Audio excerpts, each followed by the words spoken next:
Welcome to the Strato Automation Technical channel. In this video, we will cover the basic setup of a heat pump using the BW437. First, we need a BW437 running the rooftop application. Device number 7 in my setup is a rooftop. In the quick setup, there are 4 different heat pump sequences. Heat pump 2 stages, heat pump with dehumidification, heat pump 3 stages, and heat pump 4 stages. If you modify the preset at all, for instance, if for AI1 we select none instead of service, the application preset changes automatically to custom. This is because you have customized the preset. Let's take a look at one of these presets.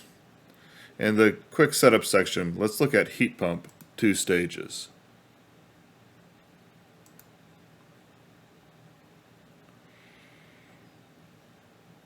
Let's look first at fan.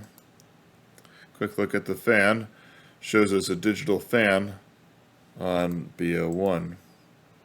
Got a minimum on time of 1 minute and a minimum speed of 0% if it has a ECM.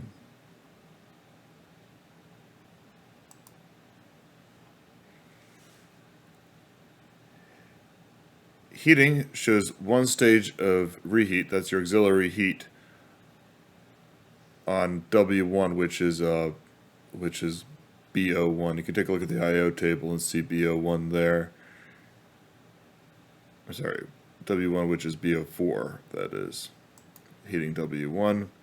And the reversing valve is on W2, which is BO5.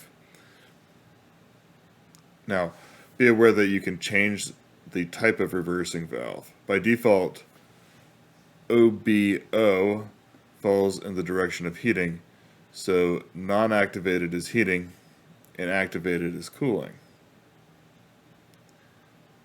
If you need to change the direction of the valve, so activated is heating and non-activated is cooling, you can change the reversing valve to OBB.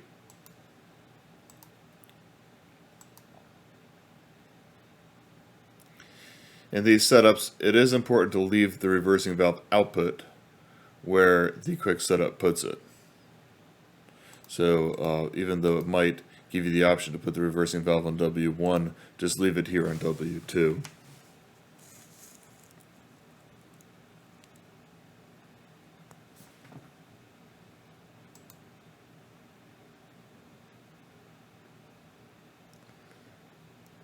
You can see the set points for the heating supply and for max heating supply and neutral heating supply.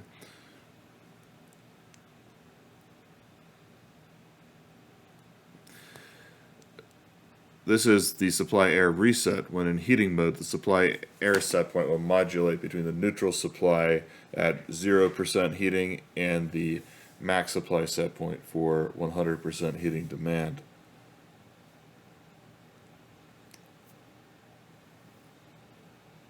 Cooling shows Y1 and Y2 as the 2 compressors in the 2-stage heat pump.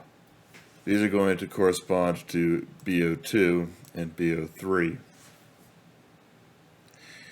You can see these set points for the cooling supply air reset. When in cooling mode, the supply air set point will modulate between the neutral supply air set point and the min supply set point here, when it's going to be neutral at 0% cooling to min supply at 100% cooling demand.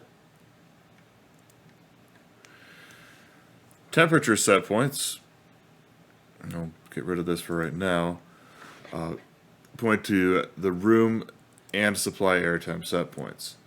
Notice that the high limit and low limit supply are the same set points as the heating max, cooling, and heating max and cooling min set points, and the supply air resets for heating and cooling. So for instance, if I change this, I'll just change this down to 55.0.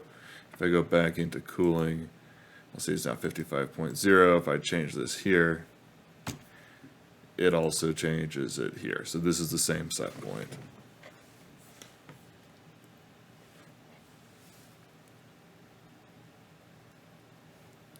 So let's look at the economizer. The economizer by default is AO4. This will be set to modulate between min and max as long as the outdoor air temp is between the OAT econo authorization set point and the compressor lockout set point. Setting the economizer to a binary output will allow it to be open or closed, depending on whether the outside air temp is between those set points or not. We'll leave that at AO4 for now.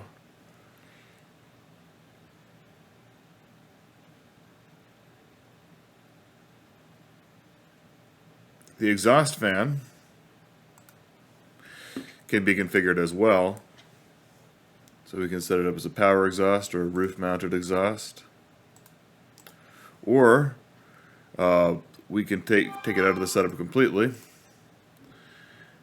if there is no exhaust fan. So depending on what we need there, we can either have one or not. The CO2 sequence will set to open the outside air damper if the CO2 concentration goes above the set point.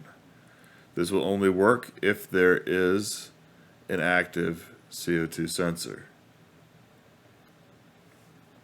Humidification and dehumidification can be set up if needed. Probably if we use that, we can actually use the preset for those as well. Motion and push button override for temporary occupancy can be set up here. Set up for internal, external motion sensor or push button override. And set up scheduling. If, for instance, I have none on, I can set it for occupied all the time, or none off, I can set it for unoccupied all the time. Set it with the internal scheduler or to an external backnet point that will be turning on and off the heat pump from a central location. PID loops can be adjusted if needed. Be aware that these presets are our recommended PID set points, so we recommend that you leave them as is in most cases.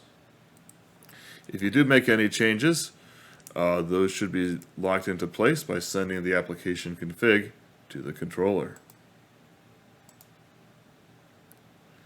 And this will conclude this video. Thank you for watching the Strato Automation Technical channel, and as always, have a great day.